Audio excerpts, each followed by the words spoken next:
오늘 주신 본문의 말씀 가지고 보이는 것에 속지 마라, 보이는 것에 속지 말라는 제목으로 하나님의 말씀을 증거하도록 하겠습니다.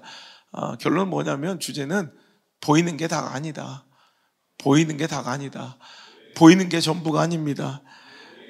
우리는 눈에 보이는 것에 대한 확신을 가지고 있어요. 그래서 더 잘 속아요. 똑똑한 것 같은데 되게 이기적이고 나를 위해서 살아가는 선택인 것 같은데 눈에 보이는 것, 그것이 전부이고 다인 것인 줄 착각하다가 그것에 속아서 오히려 내가 망할 길을 가고 또 내가 손해볼 길을 자초하며 오늘도 후회할 일을 반복해가는 사람들이 있더라는 말입니다. 오늘 이 말씀을 통해서 하나님은 보이는 것, 외형적인 것에 관심 있고 그것에 속아 넘어가는 분이 아니시라 D.L. 모대가 한 이야기예요. 오늘도 하나님은 보이는 것에, 외형적인 것에 결단코 속아 넘어가는 분이 아니십니다. 중심에 관심이 있으시고요. 오늘도 우리에게도 오늘도 보이는 것이 아닌 그 내면의 가치를 더 중시하라 명령하시는 우리 하나님인 줄 믿으시길 바라고요. 오늘도 우리는 제가 이전에도 설교한 적이 있는데 견하는 자 말고 관하는 자 돼야 돼요. 그러니까 그냥 눈에 보이는 외형적인 것을만 보고 판단하는 인생들, 그 옅은 인생 되지 말고 통찰이라고 하죠. 그것을 꿰뚫어 보는, 여러분 깊이 내면을 보는 그런 인생이 돼야 할 줄 믿습니다. 사람들은 외모가 준수하고 그럴듯해 보이면 그것을 선택하기 마련입니다만 오늘도 하나님의 선택은 오늘도 사람들의 기대와는 다르게 사람들의 기대 외적인, 그러니까 보이는 것, 오늘도 외형적인 것에 오히려 기대감을 가질 수 없었던 다윗을 향하고 있었더라는 거예요.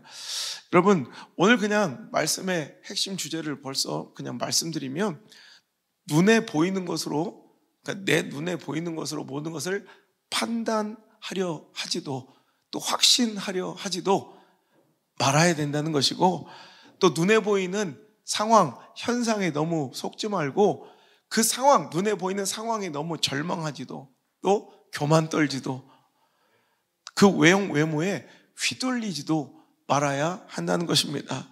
너무나도 당연한 것 같지만 실은요 그렇지 않아요. 우리 인간이 신앙생활 하면서도 얼마나 눈에 보이는 것에 약하고 속아 넘어가는데요. 여러분, 이 시대가 눈에 보이는 것으로 우리를 속일 때가 많아요. 여러분, 눈에 보이는 것이 아니라 그 중심이 하나님께 기쁨이 되는 그런 진짜 교회와 신앙생활 되어야 할 것이고, 그것까지 꿰뚫어 볼 수 있는 우리의 통찰이 있어야 될 것이며, 또한 그 꿰뚫어 보는 눈으로 나를 바라볼 때도 내가 하나님 앞에 정직하고 아름다운 모습이었으면 좋겠습니다. 여러분, 요즘에 딥페이크 기술이 얼마나 많이 발전했는데요. 딥러닝이라는 기술이 제가 기억하기로는 그것이 알고 싶다 해서 3년 전에 이런 기술 때문에 딥페이크, 그래서 실제 그 사람이 한 이야기도 아닌데 한 말도 아닌데 행동도 아닌데 교묘하게 그 사람의 얼굴과 지난날의 그 영상들 자료를 이렇게 편집해서 마치 그 사람이 그 행동과 그 말을 하는 것처럼 이렇게 구현해내는 그런 기술들이 굉장히 지금 위험한 이런 시대적 요소가 될 것이다 이러면서 3년 전에 방영했던 적이 있어요. 그런데 그때는 되게 유치하고 초보적인 수준이어서 누가 봐도 이렇게 이 모양 이상하고 막 그랬는데 딱 3년 만에 그것이 알고 싶다 해서 다시 이 딥러닝과 딥페이크 기술에 대한 이런 위험성을 다시 방영하는데 불과 3년 됐는데 어마어마한 기술의 발전을 이뤄서 지금은요 너무나도 정교하고 세련된 기술로 이제는 몇 초 몇 분이면 그냥 일반인들도 쉽게 딥페이크 딥러닝을 만들 수 있는, 이게 진짜 제가 실감하는 게 1년 전하고 올해가 또 달라요. 여러분, 그것을 증명할 수 있는 것이 여러분 우리 신화원정대 성경 통독이에요. 어떤 띨띨한 사람은 저한테 이런 카톡을 보내왔어요. 신화원정대 5월 1일 첫날이었어요. 목사님, 새벽 예배 때 깜짝 놀랐어요. 바쁘고 그 힘든 일정 속에 언제 이렇게 성경을 녹음을 하셨을까요? 은결이 말처럼 이건 성도를 향한 찐 사랑이십니다. 흑흑 눈물. 목사님 음성에 따라 신화원정대 열심히 전진해 보겠습니다. 감사하고 또 감사하고 감사합니다. 내가 뭐라고 답을 해야 될지. 그래서 사랑합니다. 그러고 말았어요. 그냥. 딸이 은결인가 봐요. 하여튼 이런 분이 계세요. 옛날에는요, 뭐 이런 거예요. 뭐 너 누구랑 뭐 연애한다며? 별로 시간 뭐 예를 들어서 너 뭐 어디 가서 도둑질했지? 뭐 이런 얘기를 해요. 그럼 뭐야? 네가 봤어? 이게 가장 큰 논리의 반박이었고요. 그럼 봤냐 안 봤냐? 네가 봤어? 못 봤으면 안 되는 거야. 그죠? 옛날엔 이것이 가장 큰 논리의 반박이었어요. 요즘은 봐야 믿는 거예요. 본 건 믿는 거예요. 근데 요즘에는 여러분 봤어도 믿으면 안 돼. 본 것도 믿으면 안 되는 시대가 왔다는 거예요. 그러니까 혹시 안호성 목사가 여러분에게 전화를 해서 권사님 제가 급히 500만 원이 필요한데 지금 카드를 잃어버렸어요. 지폐 중에 이 계좌로 500만 원만 송금하시면 제가 금요 집회 마치고 주일날 돌아가 바로 드리겠습니다. 그러면 보내야 돼요? 안 보내야 돼요? 김서영 권사님 보낼 거예요? 안 보낼 거예요? 걱정돼서 하는 얘기예요. 꼭 조희경 여사는 안 속았던 것처럼 알았던 것처럼 얘기하지만 저 여자도 속았어요. 여러분 이거 근데 지난해 작년만 해도요, 제가 이걸 한번 구현해 보려고 작년만 해도 큰 대형교회에서 몇백만 원, 몇천만 원을 주고 의뢰해야 했던 작업이에요. 한 2년 전만 해도 우리가 이걸 하려다가 돈이 꽤 들어서 그렇게까지 할 필요 없었다는데 요즘에 이번에는 우리 안영 목사가 이제 그냥 무료로 간단하게 이걸 구현해 내더라고요. 누가 그래요? 목사님, 안 목사님 얼마나 바쁘고 담임 목사님 얼마나 바쁘실까요? 그걸 매일매일 읽어주면 그거를 또 편집을 매일매일 하려면 참 그것도 고역이겠어요. 그래 또 사랑합니다. 그러고 말았어요. 그냥 저런 분들 큰 관심과 사랑이 필요한 분들이에요. 여러분 얼마 전에 지금도 진행 중인 문제인데요. 엄청난 사기가 지금 벌어져서 어떤 투자에 수많은 사람들이 속아가지고 지금 뭐 거의 몇백억 단위의 지금 피해가 발생할 사기극이 벌어졌는데 그 사람들이 그 투자를 믿을 수밖에 없었던 이유가 글쎄 송혜교가 나와서 조인성이 나와서 그리고 그 손석기 아나운서가 나와서 축하를 하고 그 투자를 또 이렇게 홍보하고 이렇게 권면하는 이 말에 다 속은 거예요. 야, 송혜교가 나올 정도인데 조인성이 나올 정도인데 손석기가 인정할 정도니 근데 그래서 그 영상을 봤더니 뭐 그렇게 알고 보니까 조금 약간 뭐 이상하긴 한데 그냥 모르는 어르신들 같은 경우에는 분명히 속겠더라고요. 여러분 눈에 보이는 것이 다가 아닙니다. 근데 이것이 바로 우리 일상생활에서만 통용되는 것이 아니라 바로 우리 영적 삶 속에서도 굉장히 중요한 메시지일 수도 경고일 수도 있더라는 거예요. 본 게 다가 아니라 여러분 보이는 게 다가 아니라 여러분 보이는 것에 속지 말아야 되고요. 보이는 것이 다가 아님을 여러분 우리는 알아야 된다는 거예요.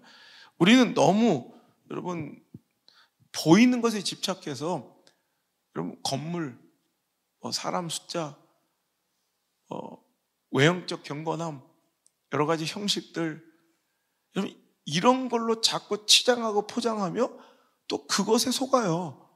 물론 그것다운 외형, 그것다운 건물, 그것다운 형식, 그것다운 예식 있으면 예전 있으면 좋겠습니다만 그렇지 않은데 속은 빈 깡통인데 속은 정말 아무것도 아닌데 여러분 껍데기만 그럴싸하면 여러분 거기에 부복하고 복종하는 이들이, 여러분 추앙하고 추종하는 이들이 얼마나 많은지 몰라요. 여러분 정신 똑바로 차려야 될 여러분 시대인 줄 기억하시길 바라요. 눈에 보이는 게 다가 아니에요. 사탄도 광명의 천사로 위장한다, 성경은 기록하고 있습니다. 그것은 누구를 향해서 한 얘기냐면 고린도후서 11장 13절 이하에 보면 그런 사람들은 거짓 사도요, 속이는 일꾼이래요.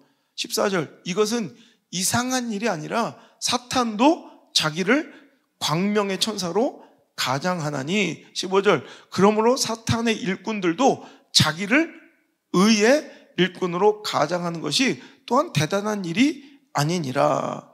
그들의 마지막은 그 행위대로 될 것이다.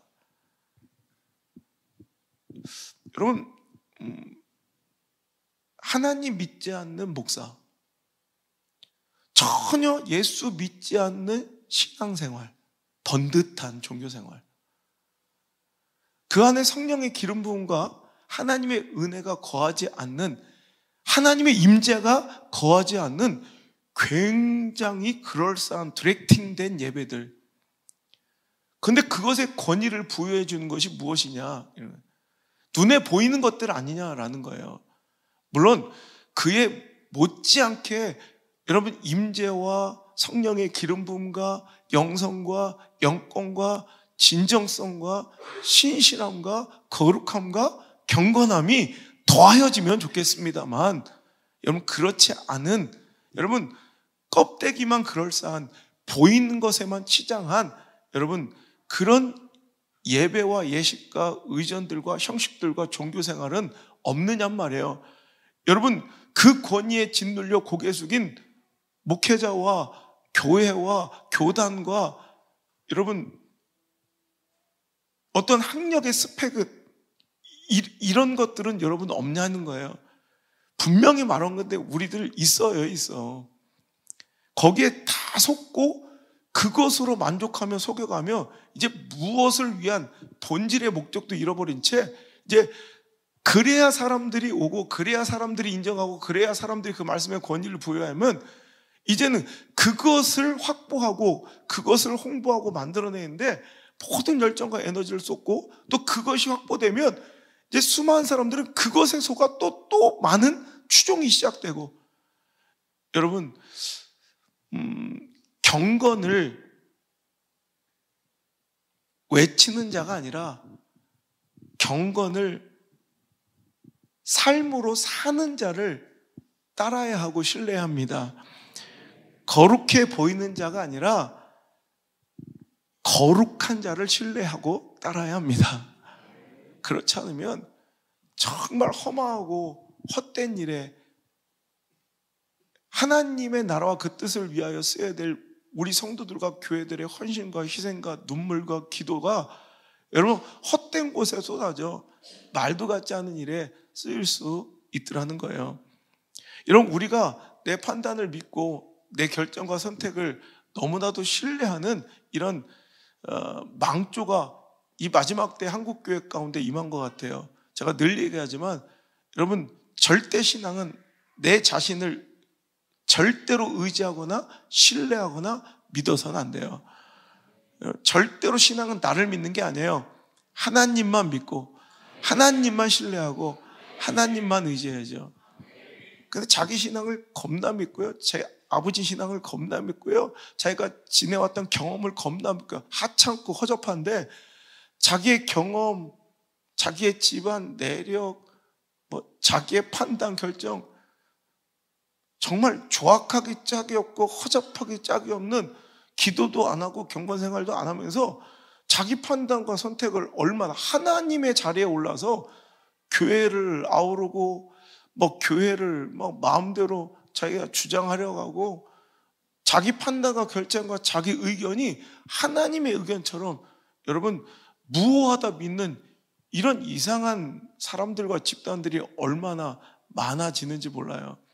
여러분 우리는 언제든지 이 경건 안에, 하나님의 임재 안에, 그 거룩 안에 하나님의 은혜 안에 이 예배 안에 거하지 않으면 여러분 불타오른 장작더미 가운데 내던지자 몇 초 만에 새카맣게 식어버린 숯덩이처럼 변할 수 있는 나약하고 연약하게 그지없는 존재인 줄 믿으시고 하나님 안에 그 가지는 포도나무에 붙어 거하는 것, 그 안에 있는 것이 가장 안전하고 내가 유일하게 성도답게 내가 하나님의 백성답게 살아갈 수 있는 유일한 기름을 기억하시고 오늘도 나를 신뢰하고 나를 의지하고 나를 믿는 그 여러분 천박한 신앙, 잘못된 싸구려 믿음을 오늘 이 시간 버릴 수 있기를 주 여러분 축복합니다.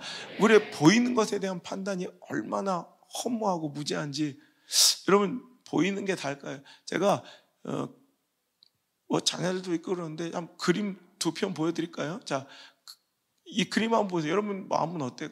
자, 그림. 자, 어때요? 되게 그 다음 그림도 봐요.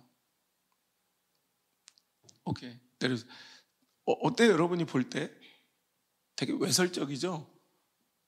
포르노 같죠? 첫 번째 작품 에마 부인. 뭐 자기 뭐 이렇게 생각했을까요? 우리가 보인 대로 판단하면 아우 뭐 외설적이야, 천박해, 수치스럽고 부끄러워, 뭐 이럴 수도 있어요. 근데 목사가 왜 설교 시간에 자녀들도 있는데 이걸 보여줄까? 여러분 근데 첫 번째 작품 아까 에마 부인 같은 여러분 한 여인이 옷을 발가벗고 말을 타고 있는 이 장면은 여러분 초콜릿 좋아하시는 분들, 초콜릿 애호가들 있죠. 우리 벨기에 유명한 초콜릿 아세요 혹시? 벨기에 초콜릿 중에 유명한 프리미엄 초콜릿 요새 같은 데 파는데 고디바라고 들어봤어요? 고디바? 고디바 초콜릿 아시죠? 근데 원래는 고다이버예요. 고다이버인데 우리나라에는 고디바라고 불러요. 고디바. 그냥 우리나라는 부르면 끝이야. 세상이 뭐라고 하든 우리나라는 부르면 끝이야. 우린 고디바 하면 끝이야. 근데 원래 고다이버예요. 고다이버. 이 고다이버 초콜릿 로고를 보면 그 로고도 고다이버 한 여인이 머리를 풀고 이제 나체로 말을 타는 그 형상이 바로 이 로고예요. 이 고다이버는요 11세기 영국 코벤트리라는 지역에 영주가 리어 프릭이라는 영주가 있었어요. 그러니까 그 영주는 그 관할 지역을 다 관할하고 또 다스리며 소작 또 농민들을 부리죠.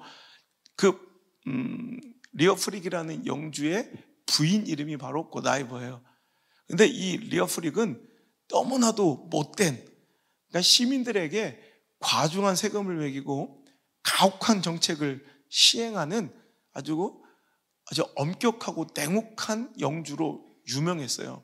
그런데 독실한 기독교 신자였던 고다이버는 남편에게 이 서민들, 이 시민들, 정말 저 힘겹게 살아가는 이 소작농들의 아픔과 애환을 덜어달라고 매일같이 눈물로 탄원하고 이제 남편 영주에게 부탁을 합니다. 근데 남편은 귓전으로 듣지 않아요.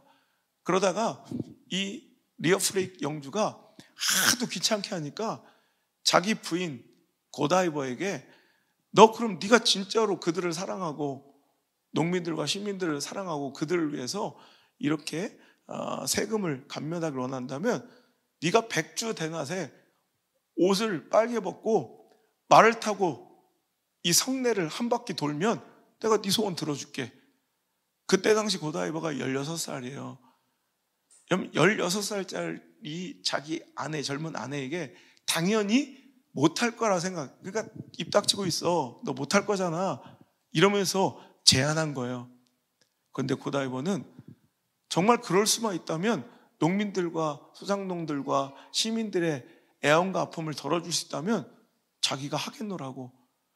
그래서 긴 머리를 풀어 가슴만 가린 채 정말 나체의 모습으로 말을 타고요 그 성내를 울면서 한 바퀴를 도는 거예요. 그 사실을 알게 된 전 시민과 농민들은요 고다이버가 그 시장을 돌아 성내를 도는 그날 한 사람도 문 밖으로 출입하지 않고 모든 집이 커튼을 친 채 밖을 내다보지 않는 것으로 고다이버에 대한 존경과 경의를 표했고요. 눈물로 그 고다이버는 수치를 이기고 정말로 성 한 바퀴를 나체로 돌아 들어오자 이제 남편이었던 리오프릭 이 영주는 그 모습에 감동해서 정말 하나님의 사람 이 고다이버 그 아내의 그 희생적인 모습에 감동해서 그 즉시로 모든 시민들의 세금을 감면하고 정말 냉혹하고 가혹했던 많은 정책들을 이제 다 바꾸기 시작했습니다. 그래서 지금도요, 영국의 코벤트리에 가보면 대성당, 코벤트리 대성당이 있어요. 거기에 고다이버 동상이 있고요. 아직도 코벤트리 지역에서는 이 고다이버를 위한 축제가 이제 성대하게 열리고 있어요. 자, 이 설명을 듣고 이제 이 그림을 봅시다. 흉물스럽고 외설스러워요? 여러분, 우리가 이렇게 보이는 것에 속는 사람들이에요. 자, 두 번째 작품 너무 기괴하죠. 젊은 여인의 젖을 빨고 있는 노인네. 여러분, 너무나도 추악해 보이고 외설적으로 보이는 이 작품은 루벤스가 그린 실은 굉장히 많은 로마의 자비라는 이름으로 굉장히 많은 작품들이 있는데, 여러분 제가 설교 중에 여러 번 거론했기 때문에 이제 많이들 아시죠. 이제 서기 30년경 로마의 발레리우스 막시무스가 쓴 책에 나오는 이야기인데요. 아버지가 반역죄로 몰려 감옥에 갇혀 가장 끔찍한 형벌, 굶어 죽이는 형벌에 처하게 돼요. 감옥에 갇혀서 아무것도 먹지 못한 채 굶어 죽어야 되는 그 아사의 고통을 견뎌내야 되는 가장 끔찍한 징벌 중에 있는데, 딸 페로가 아버지를 면회하러 갔는데 어떠한 음식물도 감옥 안에 드릴 수 없어요. 왜? 이 사람은 아사할 때까지 굶어 죽이는 사형에 처해진 반역자니까. 근데 아기를 낳고 젖이 불어있던 딸 페로는 굶어 죽어가는 자기 아버지를 그대로 둘 수가 없었어요. 그래서 자기 아버지에게 자기 젖을 물립니다. 아빠는 싫다고 고개를 돌리지만 페로는 한 손으로 아버지를 잡아당겨 자기의 젖을 물리며 아버지를 살게 했다는 내용이에요. 이것을 본 간수가 이것을 황제에게 고했고, 이것에 감동해서 반역죄로 이제 사형에 처해 위기에 있었던 이 아버지는 이 페로의 효성으로 인해서 이제 사면받게 되는 이야기입니다. 그래서 이 딸의 효성과 이 사랑을 정말 너무너무 감동적인 스토리로 로맨스를 비롯한 수많은 작가들이 이 그림을 지금까지도 그려왔죠. 자, 이 설명을 듣고 또 이 작품을 봅시다. 자, 외설스러워요? 자, 두 작품이 그냥 눈에 보이는 대로 내가 판단하면 외설적이고 추해 보이지만, 여러분 그 내면을 관통하여 알고 보면 우리가 부분적으로 보이는 것에 집착했던 우리의 눈이 이제, 사랑은 뭐라고 했어요? 온전히 아는 게 사랑이에요. 우리가 사랑할 수 없는 이유는 뭐예요? 온전히 알지 못해요. 상황을, 그 상대를, 그 마음을 온전히 알지 못하면 우리는 사랑할 수 없어요. 그런데 이제 진짜 사랑은 온전히 알아가는 거예요. 온전히 알면 사랑하지 않을 수가 없다는 거예요. 우리가 오늘도 이것에 대한 온전히 알미 있자 어떤 현상이 벌어져요? 이제 이것이 외설적이고 추한 그림이 아니라 눈물 나고 감격적인 모습으로 바뀌어 있잖아요. 여러분 이거예요. 오늘도 우리가 보는 것이 이렇게 이런 왜곡되고 잘못된 판단과 결정을 내릴 수 있는 근거로 사용될 수 있는 것이 내 눈이에요. 옛날에 네가 봤어? 내가 봤다니까 하면 끝났어요. 하지만 이 시대는 이제 그게 아니에요. 그리고 영적 세계는 그게 아니에요. 봤어도 믿으면 안 되고 본 걸 믿으면 안 돼요.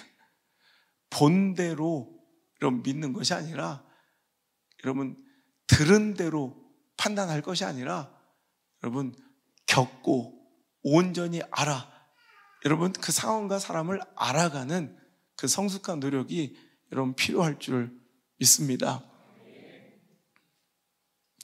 보이는 것에 속지 말고 선입견, 편견, 섣부른 판단으로 여러분 보이는 것으로 여러분 결정 내리지 말라. 오늘 이것이 첫 번째 메시지라면, 두 번째, 우리가 또 잘 속는 것이 내 입장에서 내 상황, 내 눈앞에 현실, 처지, 당장 내 눈앞에 있는 내 현실과 처지와 상황에 사람들은 너무나도 많이 속게 된다는 거예요. 보이는 상황이 그런데 어떻게, 보이는 내 처지가, 거울 앞에 내 꼬라지가 그런데 어떻게.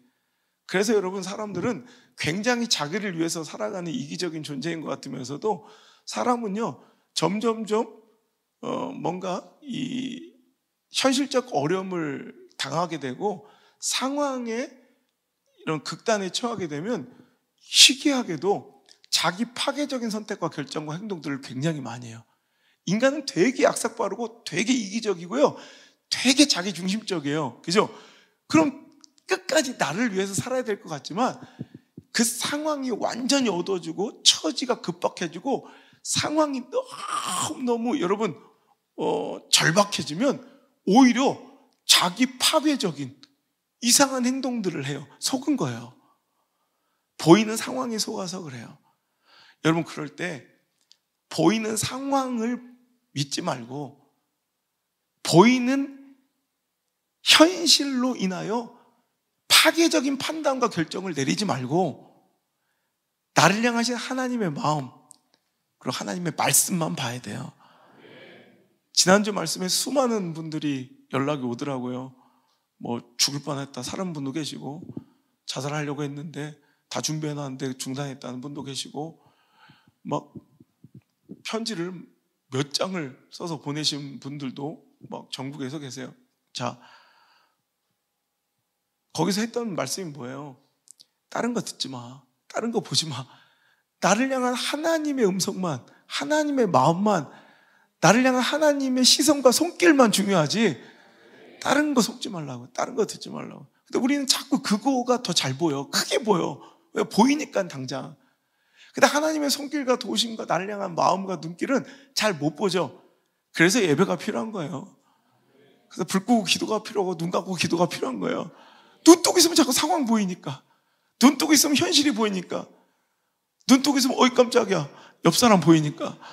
그래서 눈 감는 거예요. 여러분, 꼭 기도를 눈 감고 해야 되냐? 안 해도 돼요. 근데 눈 뜨고 하면 별로 유익하지 않아요. 옆 사람 봐요. 기도가 나오나? 한숨만 나오죠. 그래서 눈 감는 거예요. 눈 감아야 현실이 안 보이고, 눈 감아야 상황이 안 보이고, 눈 감아야 옆 사람이 안 보이고, 눈 감아야 주변 사람들의 판단과 나를 향한 그 시선이 안 보이니까 그것에 안 속을 수 있는 거예요. 그래서 눈 감고 하나님의 음성에 귀 기울이고, 나를 향한 하나님의 시선을 느끼고, 나를 향한 하나님의 마음을 헤아려 보려고 노력하는 시간이 바로 기도예요. 기도는 막 요구하고 관철시키는 시간이 아니라, 실은 눈 감고 내가 속을 뻔했던 상황, 처지, 형편에 눈 감고 오늘도 하나님의 마음을 느끼려 애쓰는 거예요. 그 기도 하시길 바라요. 오늘 여러분 그 기도하고 돌아가시길 바라요. 제가 굉장히 많이 거론하는 책이죠. 스티브 도나유라는 사람이 쓴 사막을 건너는 6가지 방법. 한 100번은 얘기했는데 아직도 나올 때마다 적는 사람들은 도대체 적어서 뭐 하는지 모르겠어요. 어차피 모를 거. 여러분, 거기서 보면 사막을 실제적으로 스티브 도나유가 이 사막을, 사하라를 건너면서 자기가 체득하고 경험했던 이야기를 쓴 거예요. 뭐 신앙도서는 아니지만 그래도 굉장히 통찰력 있고 우리 인생에 도움이 되는 메시지들이 많은데, 그 중에서 하나가 이거예요. 사막에서는 지도를 보면 안 돼. 나침판을 봐. 여러분, 지형과 지물은, 여러분 지도는 지형과 지물을 가지고 만들잖아요. 그런데 지형과 지물은 모래바람, 태풍 한번 불면 다 바뀌어. 그러니까 내가 그것을 의지하고, 지도와 지형과 지물, 뭐예요? 눈에 보이는 거. 이거 의지하고 쫓아가면 반드시 곤란하게 된다는 거예요. 근데 언제나 변함없는 나침판, 이걸 우리는 영적으로 해석할 수 있어야죠. 하나님의 말씀. 풀은 마르고 꽃은 시들어도 주의 말씀은 영원하죠. 영원한 변치 않는 나침반처럼 오늘도 변화무쌍한 내 상황, 변화무쌍한 형편, 변화무쌍한 주변 사람들 관계 이런 거 보지 말고 오늘 뭐 봐야 돼요? 변치 않는 말씀.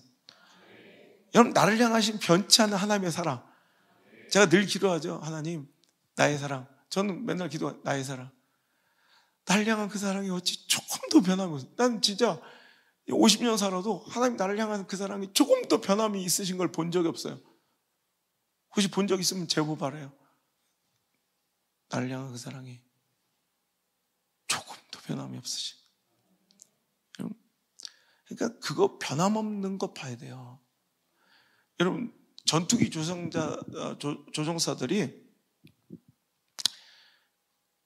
가끔가다 기체결함도 아닌데 추락하는 경우들이 많이 있어요. 이것을 이제 비행 착각이라 부르는데요. 영어로 버리고, 버티고, 버리고, 이러죠. 버리고 뭐예요? 혼란, 혼동, 어지러움, 이런 거예요. 그러니까 비행하다 보면 우리는 잘 모르잖아요. 근데 전투기가 막 초고속으로 달며 이렇게 회전하고 그러다 보면 하늘과 바다가 똑같이 보인대요. 그러니까 하늘은 위에 있고 바다는 아래에 있잖아요. 근데 이렇게 날아갈 때 여기 하늘이고 여긴 바다잖아요. 근데 이렇게 돌다 보면 어디가 하늘이고 어디가 바다인지 모른대요. 누가 또 구름을 찾아야지.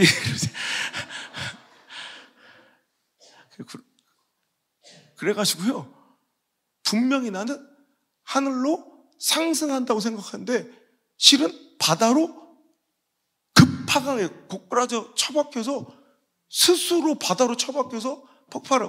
우리나라에도 몇 번 있었어요. 공군전투기가 비행 착각, 전투기의 결함이 전혀 없는데도 불구하고 숙련된 조종사들도 이런 실수를 가끔 하는데, 그래서 제가 공군사관학교 근처에 살아서 자주 견학 갔거든요. 그럼 무조건이에요. 무조건 첫 번째 조종사의 수칙이에요. 비행기 탈 때가 1번 무조건 계기판만 봐라. 두 번째 무조건 계기판만 봐라. 세 번째 무조건 계기판만 봐라. 이거예요. 그러니까 자꾸 내가 판단되는 거예요. 당연히 하늘이라고 생각하니까 당연히 하늘이었던 거예요, 자기는. 근데 깜빡하면 그 숙달되고 숙련된 경험 많은 조종사들도, 베테랑들도 바다로 처박혀, 즉 자기 파괴적 결정을 자기는 옳다 생각하고 느닷없이 하는 거예요, 그냥. 여러분, 목회하다 보면 그런 사람들, 그런 가정들, 그런 인생들 굉장히 많아요. 자기는 잘한다고 상승할 줄 알고 갔는데 실은 곤두박질 치고 있는 영성이고 곤두박질 치고 있는 인생인데 그걸 스스로 모르는 사람이 있어요. 여러분, 보이는 상황에 속지 마세요. 오직 우리 신앙의 수칙, 오직 말씀만 봐라. 두 번째, 오직 말씀만 봐라. 세 번째는 뭐예요? 오직 말씀만 봐라. 이거 믿고 살아가세요. 여호와의 말씀이니라. 너희를 향한 나의 생각을 내가 아나니 평안이요 재앙이 아니니라. 너희에게 미래와 희망을 주는 것이니라. 하나님의 생각을 하나님이 잘 아시지 내가 잘 알아요? 하나님의 판단, 하나님의 계획을 하나님이 아시지 여러분이 잘 알아요? 눈앞에 홍해는 물론 무서울 거예요. 뒤에 옥죄어 오는 철병거는, 애굽의 철병거는 너무너무 공포스러울 거예요. 앞에는 홍해, 뒤에는 철병거로 나는 진퇴양난의 위기에 빠져서 꼼짝없이 죽었구나 싶은 여러분 상황이 있습니까? 그 시퍼런 홍해를 계속 보고 있노라면 여러분도 신앙 착각, 인생 착각 속에서 자기 파괴적 결단 혹은 영적 퇴보적 선택을 하게 돼요. 다시 애굽 옛 모습으로 돌아가 그것들의 종로를 타든가 아니면 에라 모르겠다 집단으로 홍해에 빠져 죽든가. 여러분, 그래서는 안 된다는 거예요. 비행 착각처럼 인생 착각, 영성 착각, 여러분 자기 파괴적 결정이 아니라 그때 하나님 말씀하세요. 너희는 두려워하지 말고 가만히 서서 너를 위하여 일하실 여호와의 구원을 보라.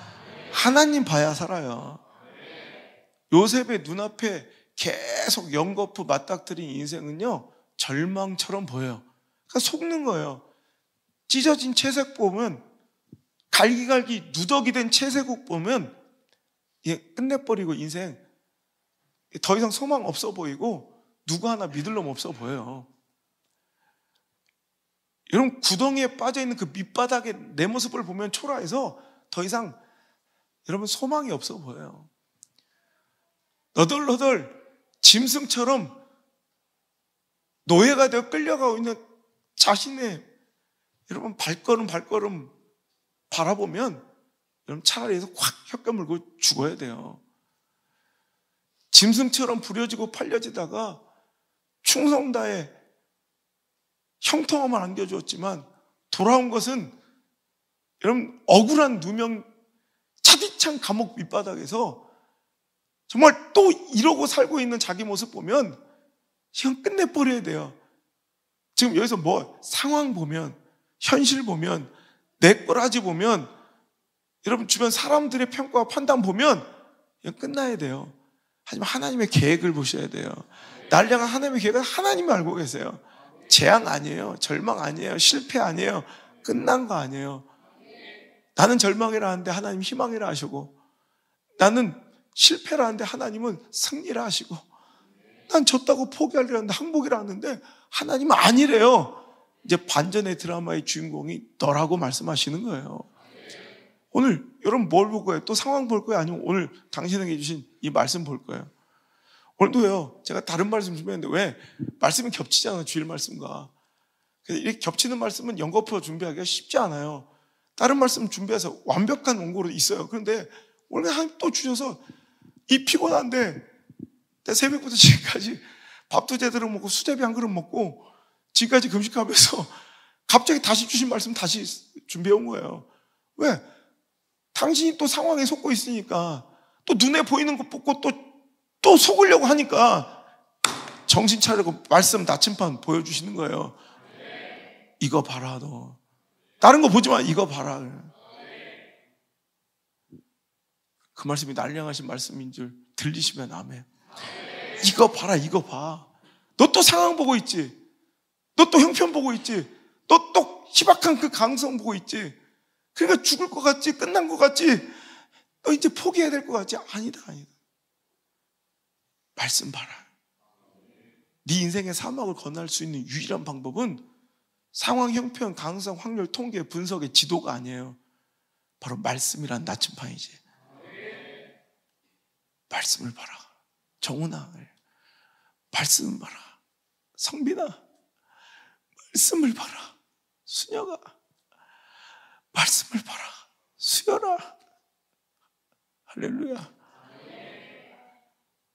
특히 조금 모자라다고 생각하는 사람들은 제발 말씀만 봐라. 서영아, 그럼 아내 잘 지켜봐라. 통장은 네가 갖고 있어라.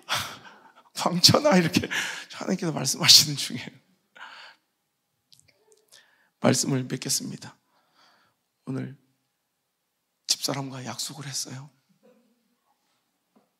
9시에 끝내기로. 11분이 지나자